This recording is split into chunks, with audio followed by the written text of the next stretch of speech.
Welcome dear friends. अपन LDC 11 अगस्त 2024 को जो एग्ज़ाम हुई थी उसके जीके इंग्लिश और मैथ का जो क्वेश्चन पेपर है उसके क्वेश्चन का अपन डीपली एनालिसिस है वो कर रहे हैं।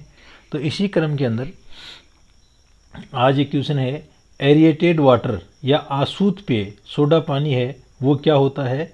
तो ये गैसों का ये होता है, गैसों का मिश्रण नहीं होता। तरल घोल में गैस, तो तरल घोल है उसमें गैस होती है क्योंकि जल के अंदर कार्बन डाइऑक्साइड होती है। और गैस के घोल में तरल, ये भी नहीं होता। फिर आ गया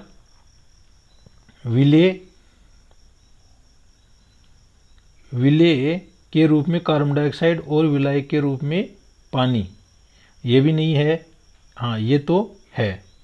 तो इसका आंसर क्या हो जाएगा, ब और द। तो इसका आंसर अपन ए कर लेते हैं दोस्तों अगला क्वेश्चन है, निम्नलिखित में से कौन सी धातु चाकू से सरलतापूर्वक काटी जा सकती है। तो मैग्नीशियम नहीं, एल्यूमिनियम नहीं, कॉपर नहीं, तो लिथियम। तो ये आंसर इसका 4 आ गया।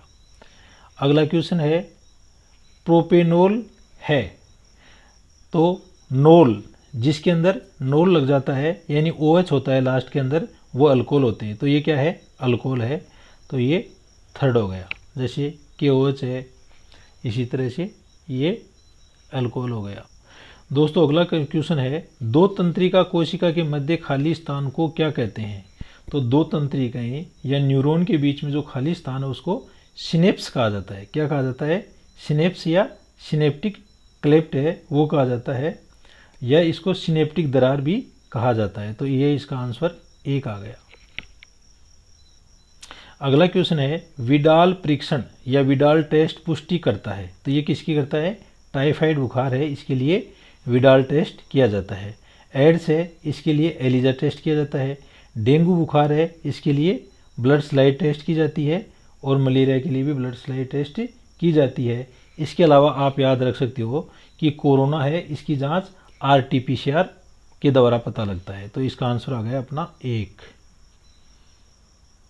दोस्तों अगला क्वेश्चन है, किसी बिंब का वास्तविक तथा समान साइज का प्रतिबिंब प्राप्त करने के लिए बिंब को उत्तल लेंस के सामने कहाँ रखा जाना चाहिए। तो ये फोकस दूरी के दुगुनी दूरी पर रखा जाना चाहिए। इसका आंसर 1 आ गया दोस्तों। अगला क्वेश्चन है अपना, मनुष्य में लिंग निर्धारण खालिस्तान प्रकार के गुणसूत्रों पर आधारित होता है। तो अपन जानते हैं कि मनुष्य के अंदर टोटल 23 जोड़े गुणसूत्र होते हैं, और इसमें जो अंतिम जोड़ा होता है अक्सवाइक, उसी के द्वारा लिंग का निर्धारण होता है। तो ये आ गया, जो Y है ये मादा लिंग के लिए उत्तरदायी होता है। तो इसका आंसर अपना 4 आ गया। दोस्तों अगला क्वेश्चन है, DNA से प्रोटीन बनने की सही प्रक्रिया को पहचाने। DNA, फिर ये एक क्रिया हो गई, तो इसमें क्या हो जाएगा, ट्रांसक्रिप्शन हो जाएगा, फिर mRNA बनेगा, और फिर यहाँ पर प्रोटीन बनने के लिए ट्रांसलेशन हो जाएगा। तो इसका आंसर 1 आ जाएगा। ये इसका आंसर 1 आ गया। ये दोस्तों अगला क्वेश्चन है, निम्न को उनकी खाद्य श्रृंखला में प्राथमिक उपभोक्ता के रूप में चयन करें और सर्वाधिक उपयुक्त विकल्प चुनें। तो प्राथमिक उपभोक्ता है, टिड्डा है तो ये आ गया, हिरण घास खाती ये आ गया, गन्ना तना भेदक ये आ गया। तो ये सब प्राथमिक उपभोक्ता हैं। इसके अंदर मेंढक नहीं आएगा, बाघ नहीं आएगा, इसमें सांप नहीं आएगा। तो इस प्रकार से आंसर अपना 1 हो गया। ये सभी प्राथमिक उपभोक्ता हैं।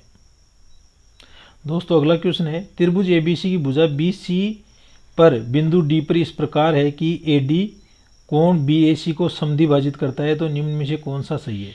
तो इसको अपन माना ये अपना एक त्रिभुज हो गया दोस्तों। तो ये A, ये B और ये C, ठीक है।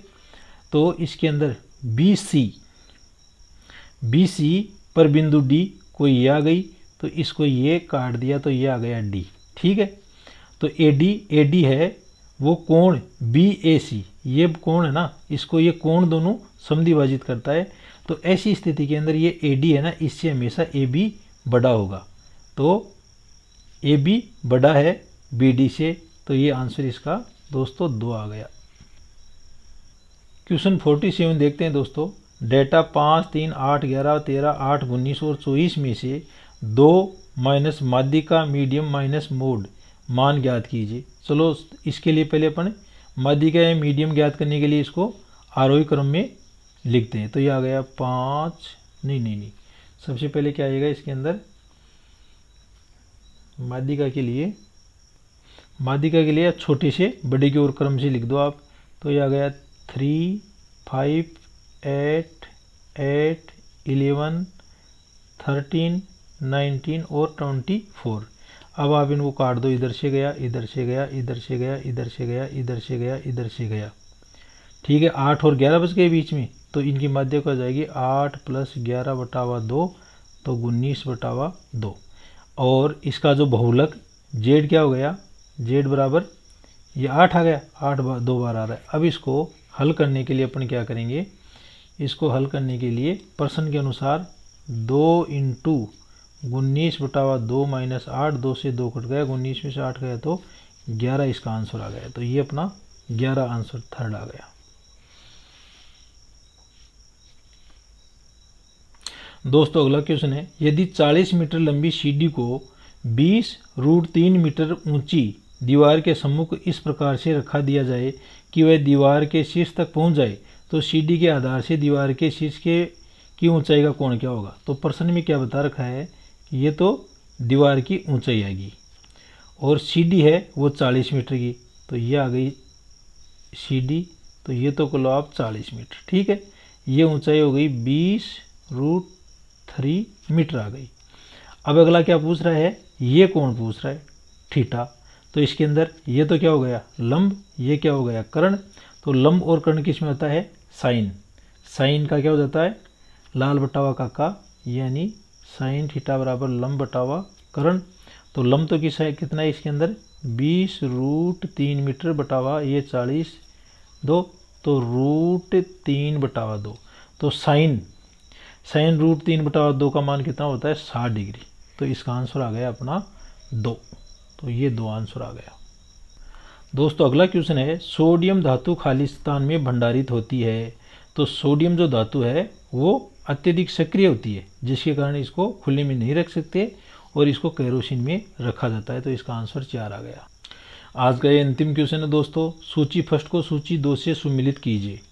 विटामिन ए आँखों के लिए और त्वचा के लिए उपयोगी है, तो आँखों को स्वस्थ रखता है, तो ए में 3 आ जाएगा।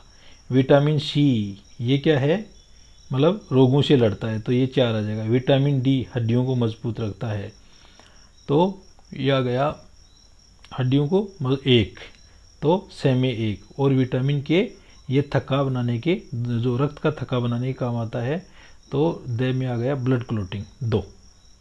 तो इसका आंसर अपना 2 आ गया दोस्तों। तो इस तरह से दोस्तों इतने ही क्वेश्चन का आज अपन जो डिटेल एनालिसिस की है। जो नेक्स्ट अपना वीडियो है उसमें जो बचे हुए क्वेश्चन हैं उनको फिर देखेंगे। थैंक यू, धन्यवाद।